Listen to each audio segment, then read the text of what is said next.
जय श्रीमन्नारायण। जय जय श्रीमन्नारायण। श्रीमते रामानुजाय नमः। श्रीमते रामानुजाय नमः।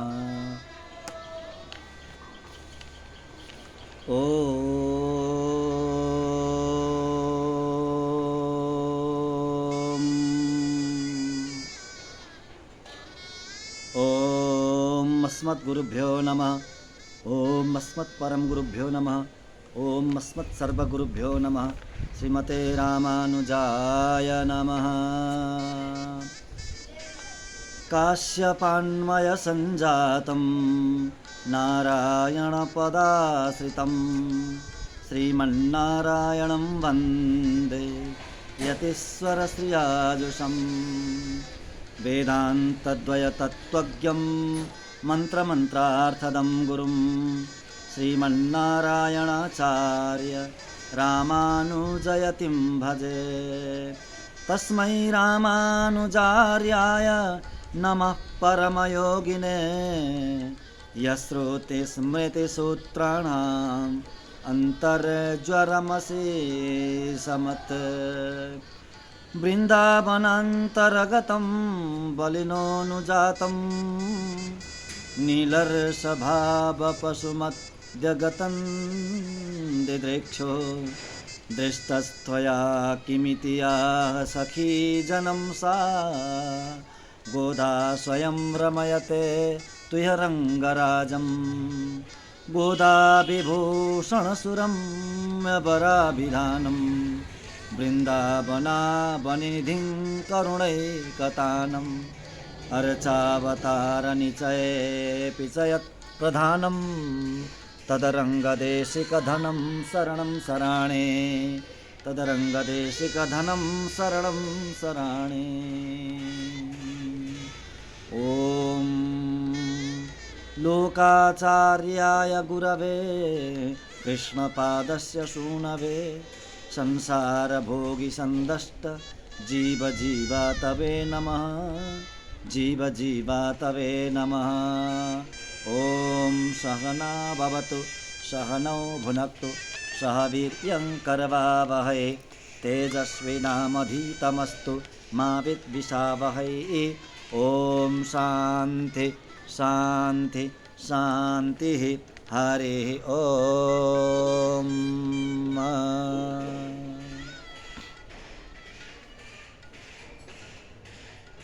अखिल कोटि ब्रह्मांड नायक अकारण करुणा वरुणालय भक्तवांछा कल्पतरु शरणागत वत्सल भक्तवत्सल परब्रह्म परमात्मा श्रीपति भगवान श्री लक्ष्मी नारायण का महती कृपा कटाक्ष द्वारा हामी वेदान्तको सारभूत ग्रन्थ अर्थपञ्चकको चिन्तन मनन गर्दैछौँ, स्वाध्याय गर्दैछौँ।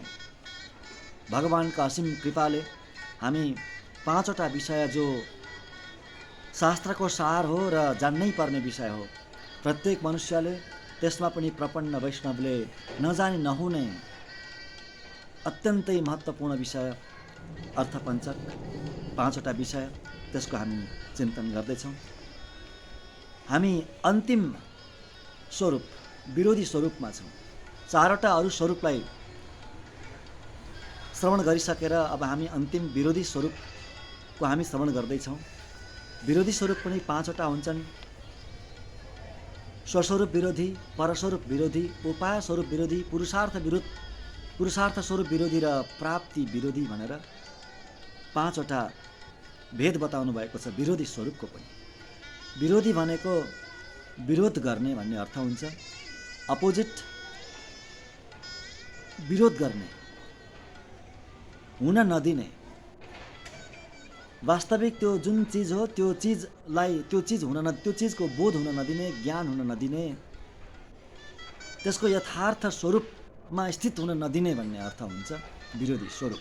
यी पाँचवटा स्वरूप र यसमा पहिलो स्वस्वरूप विरोधी 3 प्रकारका हुन्छन् भनेर हामी योभन्दा अघिल्लो कालक्षेपमा हामी चर्चा गर्दै थियौँ।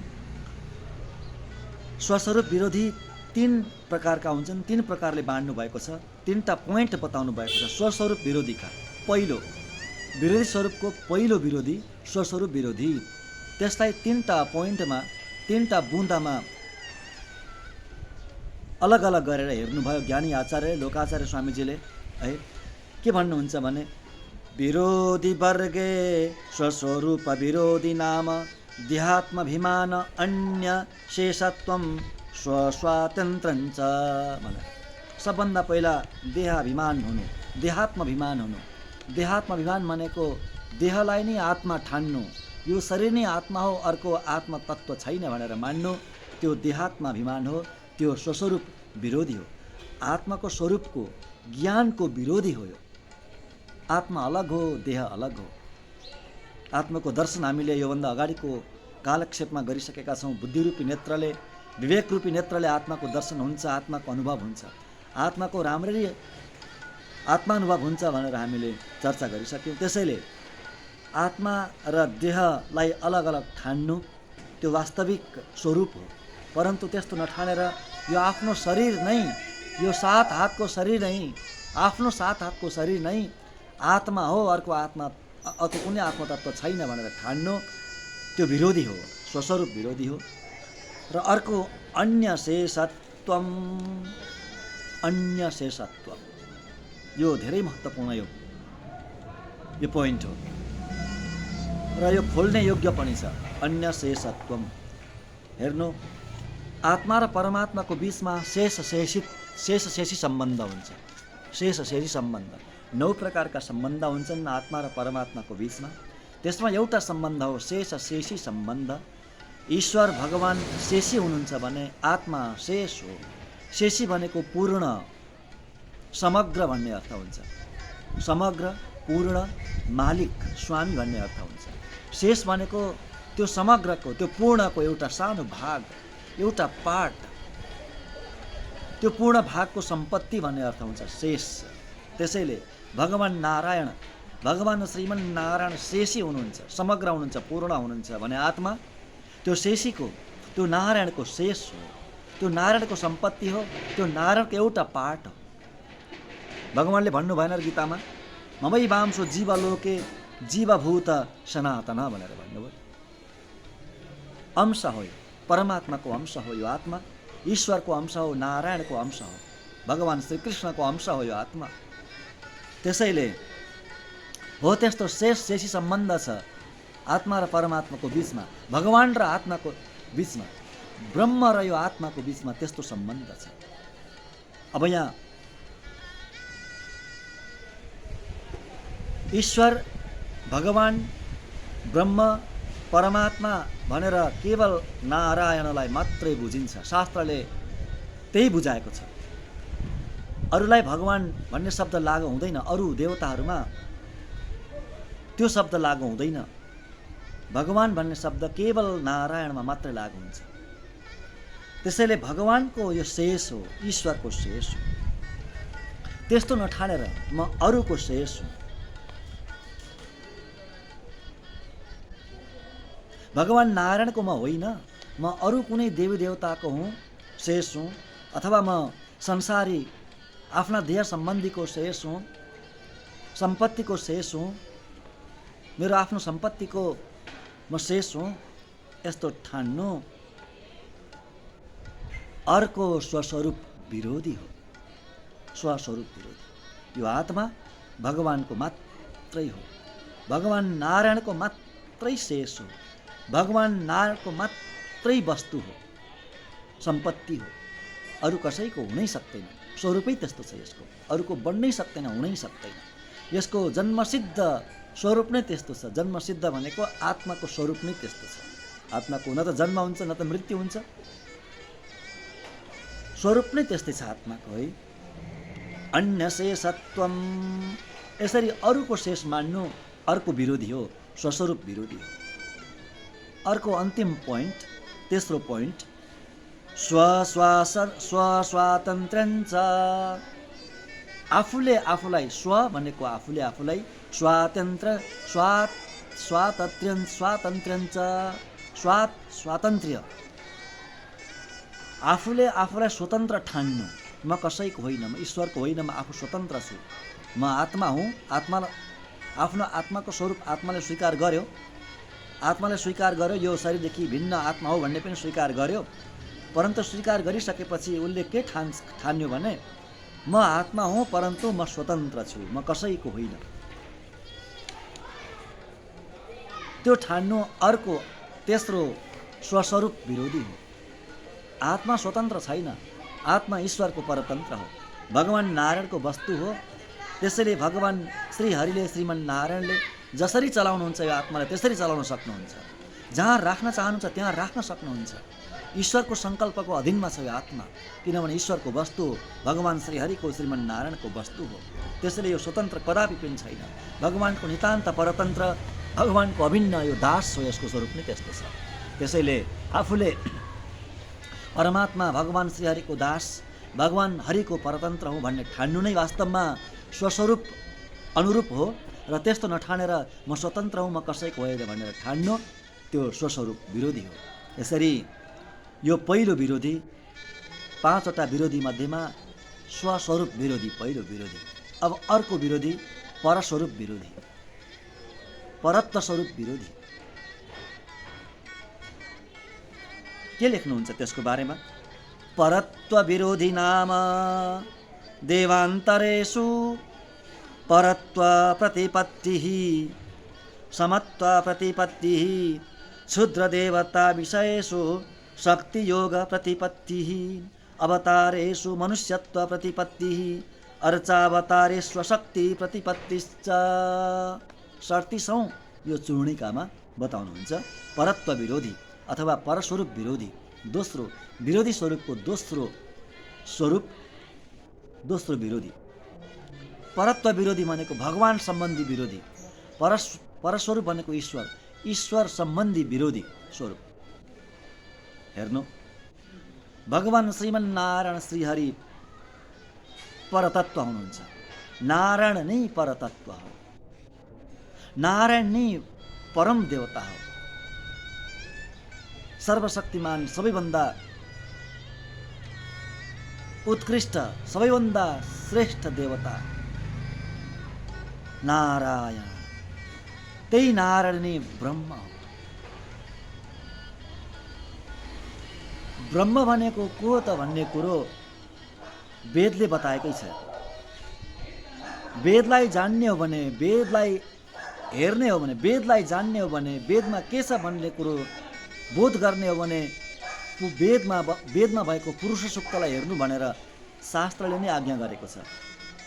वेदेषु पौरुषेषु,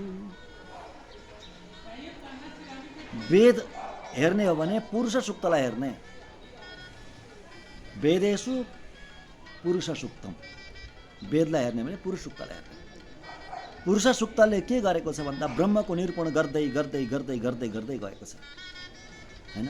हरि ओम सहस्र शीर्षा पुरुष सहस्राक्ष सहस्रपात् सभूमिं विश्वतो वृत्वा अत्यतिष्ठ दशाङ्गुलं पुरुष एवेदगुं सर्वं यद्भूतं यच्च भव्यं भन्दै भन्दै भन्दै गएर ब्रह्मको स्वरूप, रूप, गुण, विभूतिलाई बताउँदै बताउँदै बताउँदै गएको छ। नाम कसैको लिएको छैन।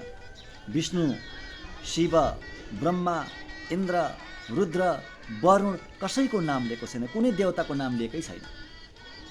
अब को हो त ब्रह्म भन्दै भन्दै भन्दै गएर अन्तिममा के बताइदिन्छ भने श्रीश्च ते पत्नी च लक्ष्म्यौ, श्रीश्च ते लक्ष्मी च पत्न्यौ अहोरात्रे पार्श्वे नक्षत्राणि रूपम् अश्विनो व्यात्तम् इष्टं मनिषाणा अमुं मनिषाणा सर्वं मनिषाणा। यसरी भन्छ क्या अन्तिममा गएर श्रीश्च ते लक्ष्मीश्च पत्न्यौ अहोरात्रे पार्श्वे। कुनै देवताको नाम लिएन, अन्तिममा गएर के भनिदियो भने जुन देवतासँग श्री भू नीला पत्नीको रूपमा नित्य निरन्तर साथमा रहनुहुन्छ त्यो नै ब्रह्म हो। बस यसरी निर्णय गरिदियो पुरुष सूक्तले। अन्तिममा लक्ष्मी सदा सर्वदा हमेशा साथमा रहने देवता भनेको को हो? नारायण नै त हो, भगवान् श्रीहरि श्रीमन्नारायण हो। नारायण नै ब्रह्म, नारायण नै परब्रह्म हो अथवा ब्रह्मको असाधारण नाम नारायण हो भनेर सबैभन्दा पहिला आदि गुरु शङ्कराचार्यले प्रमाणित गरेर जानुभयो, होइन? प्रमाणित गरेर जानुभयो नि। आफ्नो भाष्यहरूमा नारायणलाई नै परब्रह्म परमात्माको रूपमा स्वीकार गरिसक्नु भएको छ। अरू सबै आचार्य जति आउनुभयो उहाँहरूले यही कुरो बताउनु भएको छ र शास्त्रले पनि एउटै आवाजले उद्घोष गरेको छ, नारायण नै परब्रह्म हो। परतत्व भनेको नारायण नै हो। यस्तो ठान्नु परस्वरूप अनुरूप हुन्छ। परन्तु यस्तो नठानेर देवान्तरेषु परत्व प्रतिपत्ति, पहिलो यहाँ पनि तीनटा कुरा बताउनु भएको छ। प्रत्येक विरोधीमा तीनटा कुरा बताउनु भएको छ।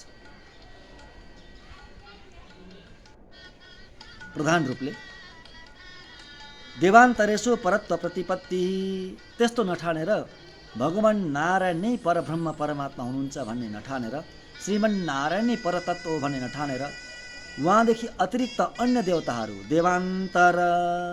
देवान्तर भनेको भगवान नारायणदेखि छोडेर अरू देवताहरूलाई देवान्तर भनिन्छ। देवान्तरेषु, ती देवताहरूमा परत्व बुद्धि राख्नु। सबै देवताहरू परस्वरूप नै हुन्, सबै देवताहरू परतत्व नै हुन्, सबै देवताहरू ब्रह्म नै हुन् भन्ने ठान्नु, यो परत्व विरोधी हो, परस्वरूप विरोधी हो।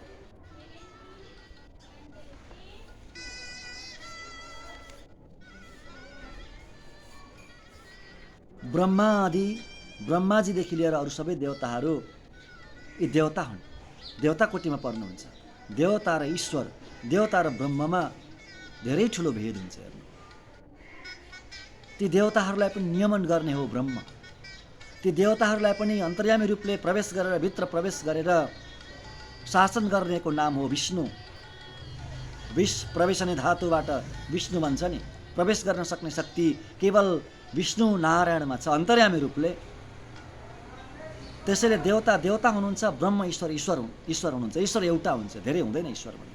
ब्रह्म भनेको एउटा हुन्छ, ईश्वर नारायण, श्रीमन्नारायण।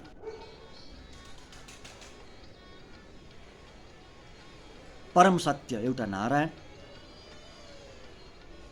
त्यस्तो नठानेर अरू देवता, सबै देवताहरू पनि परत्व हुन् भन्ने ठान्नु, त्यो विरोधी हो, एउटा विरोधी हो। देवताहरू पनि हुनुहुन्छ। देवताहरू के गर्नुहुन्छ भने देवताहरू भगवानको आदेश पालन गरेर, भगवानको आदेशलाई निर्वहन गरेर यो ब्रह्माण्डको, यो सारा संसारको, जगतको प्रशासनलाई चलाउनुहुन्छ। भगवानका कर्मचारी हुनुहुन्छ सबै देवताहरू, भगवानका पार्षद हुनुहुन्छ, भगवानका अभिन्न भक्त हुनुहुन्छ देवताहरू पनि। त्यसैले यो पहिलो परत्व विरोधी। देवताहरू पनि परस्वरूप हुन्, परब्रह्म नै हुन् सबै देवताहरू भने ठान्नु, देवान्तरमा परत्व बुद्धि राख्नु, यो परस्वरूपको पहिलो के हो? विरोधी हो। अर्को समत्व प्रतिपत्ति, अनि अर्को समत्व राख्नु। सबै देवता नारायण बराबर नै हुन् भन्ने ठान्नु, अर्को विरोधी। सबै देवता भगवान नारायण जत्तिकै हुन्, सबै बराबर हुन् भन्ने ठान्नु, त्यस्तो कदापि सम्भवै छैन। जगत कारण त नारायण हो, ती देवताहरूको कारण पनि नारायण नै हो नि। कारण हेर्नु, गीताभन्दा बढेर अर्को कुनै प्रमाण छ? यसको प्रमाण गीतामा कति छर्लङ्ग छ। 11औं अध्यायमा भगवानको विश्वरूप दर्शन गरिसकेपछि अर्जुनले स्वीकार गर्नुभयो। नित्य निरन्तर त्योभन्दा अगाडि भगवानसँगै हुनुहुन्थ्यो अर्जुन, परन्तु भगवानमा परत्व बुद्धि थिएन रहेछ क्या, त्यो अनुभव भएको थिएन।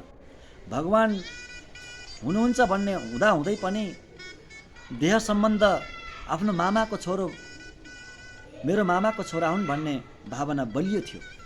परन्तु जब ईश्वरको ज्ञान भयो, भगवानको कृपाद्वारा, भगवानको सङ्कल्पद्वारा जब परस्वरूपको ज्ञान भयो, भगवानको तत्त्वको वास्तविक तात्विक रूपले जब बोध भयो, विश्वरूपको दर्शन गरिसकेर, त्यतिखेर के भन्नुहुन्छ अर्जुन? न तत्समस्याभ्यधिक कुतन्यो। हेर्नु त, न तत्समस्याभ्यधिक कुतन्यो। हे प्रभु, हजुर समान कोही हुनै सक्दैन, हजुर बराबर कोही हुनै सक्दैन, त्यो सम्भवै छैन। कुनै देवता हजुर समान हुनै सक्दैन। अब हजुर समान नभएपछि हजुरभन्दा बढेर हुने कुनै सवाल भयो त? सवालै हुन सक्दैन नि। न तत्समस्या भ्यधिक कुतन्यो, कुत अन्य, अरू त कुनै हुनै सक्दैन नि। को हुन्छ र अर्को? हजुरभन्दा बढेर शक्तिशाली, हजुरभन्दा बढेर कल्याण गुणले सम्पन्न अरू को हुन सक्छ? कोही हुनै सक्दैन, किनभने हजुरको समानैको हुन सक्दैन। यसरी आफ्नो स्वरूपमा स्थित भइसकेर, आफ्नो स्वस्वरूपको ज्ञान प्राप्त भइसकेर, स्वस्वरूपमा स्थित भइसकेर अनि परस्वरूपको भगवत स्वरूपको परिपूर्ण अनुभव भइसकेपछि अर्जुनले यस्तो उद्गार प्रकट गर्नुभयो, न तत्समस्या वेदिका कुतन्यो लोकत्रयमा प्रतिभा प्रभाव।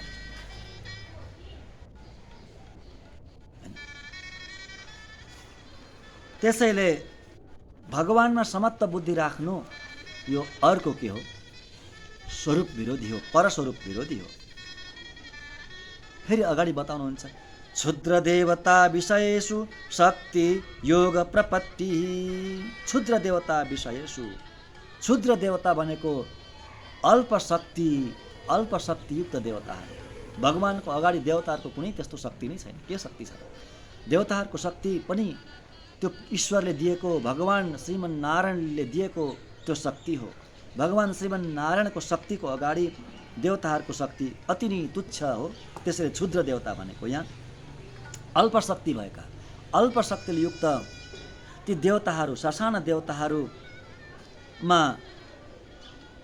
परम शक्ति छ, मलाई मोक्ष दिने शक्ति छ भन्ने बुद्धि राख्नु।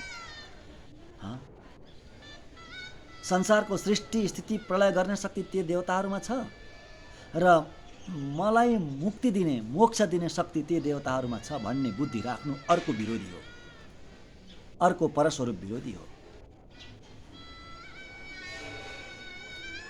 मोक्ष दिने शक्ति केवल नारायणमा मात्रै छ। मोक्षका अधिष्ठाता देवता भनेको केवल विष्णु श्रीहरि नारायण मात्रै हुनुहुन्छ, मात्रै। अनि सृष्टि स्थिति प्रलयकर्ता नारायण मात्रै। ब्रह्माजीको अन्तर्यामी भएर सृष्टि गर्नुहुन्छ, शङ्करजीको अन्तर्यामी भएर प्रलय गर्नुहुन्छ, पालन आफै गर्नुहुन्छ। त्यसैले प्रधान लीला, भगवानका प्रधान लीला सृष्टि स्थिति प्रलय प्रधान लीला हुन् र यी तीनटा लीला भगवान आफै गर्नुहुन्छ, श्रीहरिले गर्नुहुन्छ र मोक्ष पनि भगवान श्रीहरिले मात्रै दिनुहुन्छ।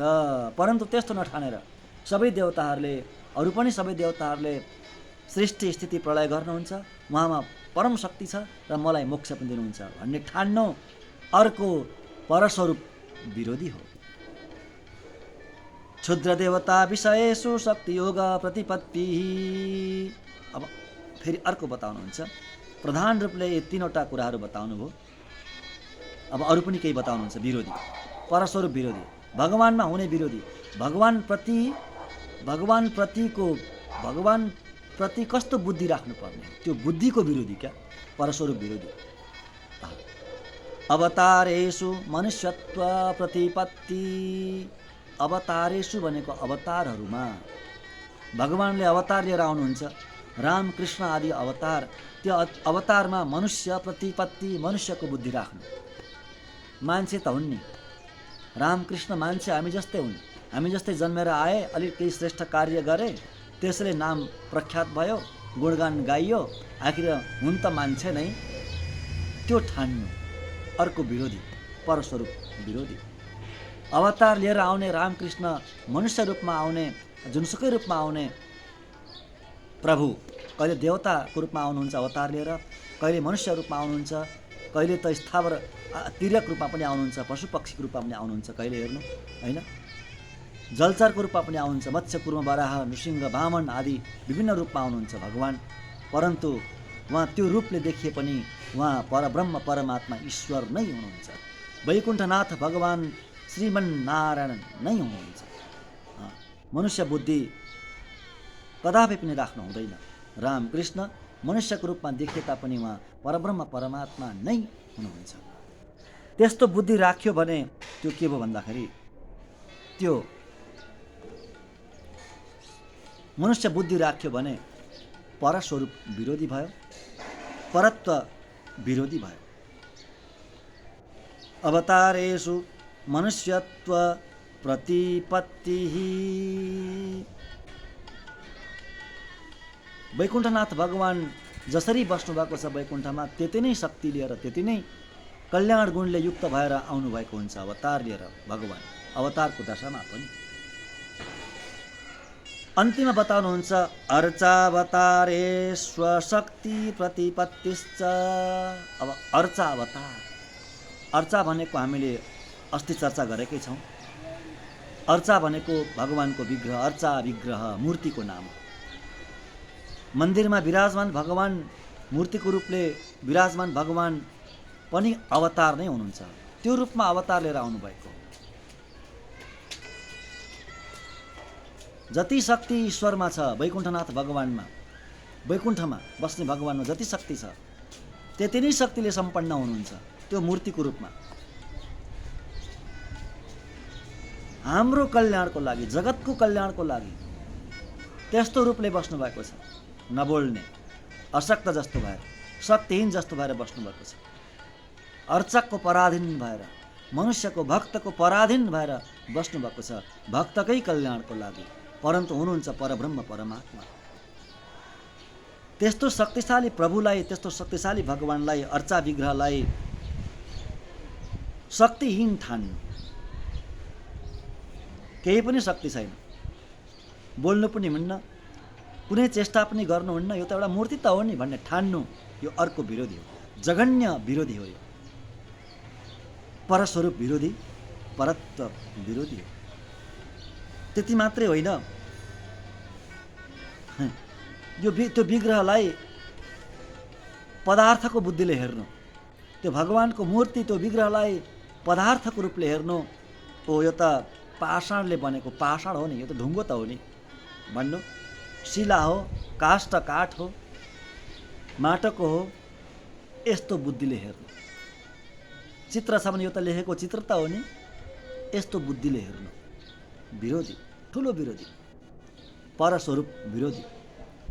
त्यसैले मन्दिरमा रहने भगवान मूर्तिमा रहने भगवानको नाम अर्चा विग्रह हो र त्यो अवतार नै हो। जसरी रामकृष्ण भगवानको युग युगमा भगवानको अवतार हुन्छ, त्यसरी नै अर्चा रूपले अवतार लिएर आउनुहुन्छ भगवान, त्यो रूपमा अवतार लिएर आउनुभएको हो। र ईश्वरको बुद्धिले त्यसरी हेर्नुपर्छ।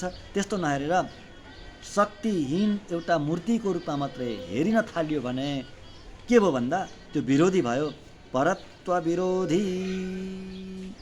यी परत्व विरोधी हुन्। देवान्तरेषु परत्व प्रतिपत्ति, समत्व प्रतिपत्ति, क्षुद्र देवता विषयेषु शक्तियोग प्रतिपत्ति, अवतारेषु मनुष्यत्व प्रतिपत्ति, अर्चावतारेषु शक्ति प्रतिपत्ति छ। यति कुरो बताउनु भयो परस्वरूप विरोधीमा। भगवानलाई छोडेर अन्य देवी देवताहरूमा परत्व बुद्धि राख्नु, सबै देवताहरूलाई भगवान नारायण समान बराबर ठान्नु, सामान्य देवताहरूलाई शक्तिशाली ठान्नु, परम शक्तिशाली ईश्वरीय शक्ति ठान्नु, अवतार लिएर आउने भगवानमा मनुष्य बुद्धि राख्नु र मन्दिरमा रहने मूर्तिलाई शक्तिहीन ठान्नु। यी के हुन्? परत्व विरोधी हुन्, परस्वरूप विरोधी हुन्। अब अर्को छ तेस्रो विरोधी, पुरुषार्थ विरोधी नाम। पुरुषार्थ विरोधी, दुईटा विरोधी हामीले श्रवण गरिसक्यौँ। स्वस्वरूप विरोधी, परस्वरूप विरोधी। अब पुरुषार्थ स्वरूप विरोधी तेस्रो, पुरुषार्थ स्वरूप विरोधी। पुरुषार्थ भनेको हामीले के हो भनेर अस्ति चर्चा गरिसकेका छौँ। पुरुषार्थ फल के हो? पुरुषार्थ धर्म, अर्थ, काम, मोक्ष। मोक्षलाई दुई भागमा बाँडेर कैवल्य मोक्ष र भगवत अनुभव, भगवत प्राप्ति गरेर जम्मा 5 वटा पुरुषार्थ हामीले श्रवण गरिसकेका छौँ। परम पुरुषार्थ भनेको भगवत अनुभव हो। वैकुण्ठमा गएर भगवानलाई पाउनु, संसार निवृत्तिपूर्वक भगवत प्राप्तिको नाम हो मोक्ष, र त्यो नै परम पुरुषार्थ हो। भगवानको कैङ्कर्य, भगवानको सेवा, वैकुण्ठमा गएर भगवानको सेवा गर्नु, त्यो नै के हो? पुरुषार्थ हो, परम पुरुषार्थ। त्यस्तो इच्छा राख्नु नै के हो? पुरुषार्थ स्वरूप हो। यहाँ रहन्जेलसम्म पनि भगवानको आराधना गर्ने, भगवानकै सेवा गर्ने, त्यस्तो इच्छा राख्ने, बाँचुन्जेल यहाँ पृथ्वीमा रहन्जेल प्रभुको सेवा गर्न पाइयोस्, भगवानको ईश्वरको आराधना गर्न पाइयोस्, र शरीर छुटिसकेपछि त्यहाँ गएर त्रिपाद विभूतिमा गएर वैकुण्ठमा गएर भगवानको कैङ्कर्य नित्य शाश्वत कैङ्कर गर्न पाइयोस् त्यस्तो इच्छा गर्नु पुरुषार्थ स्वरूप हो। परन्तु त्यस्तो इच्छा नराखेर संसारका विषयको इच्छा राख्नु, विषय भोगको इच्छा राख्नु, अर्थ र कामको मात्रै इच्छा राख्नु, धर्म अर्थ कामको मात्रै इच्छा राख्नु, त्यो विरोधी हो, पुरुषार्थ विरोधी। पुरुषार्थ अन्तरे स्वेच्छा भनेको छ। पुरुषार्थ विरोधी नाम पुरुषार्थान्तरे स्वेच्छा स्वाभिमत भगवत कैङ्कर्य स्वनिच्छा च। भगवानको कैङ्कर्यप्रति अनिच्छा र संसारको विषय भोगमा मात्र इच्छा हुनु यो के हो? पुरुषार्थ विरोधी हो। यसरी हामीले तीनटा विरोधीको बारेमा श्रवण गऱ्यौँ। अब अर्को उपाय विरोधी र प्राप्ति विरोधी, यी दुईटा विरोधी छन्। यी दुईटा विरोधीलाई पनि हामी के गर्नेछौँ? चर्चा गर्नेछौँ। हस्त। जय श्रीमन्नारायण, जय जय श्रीमन्नारायण।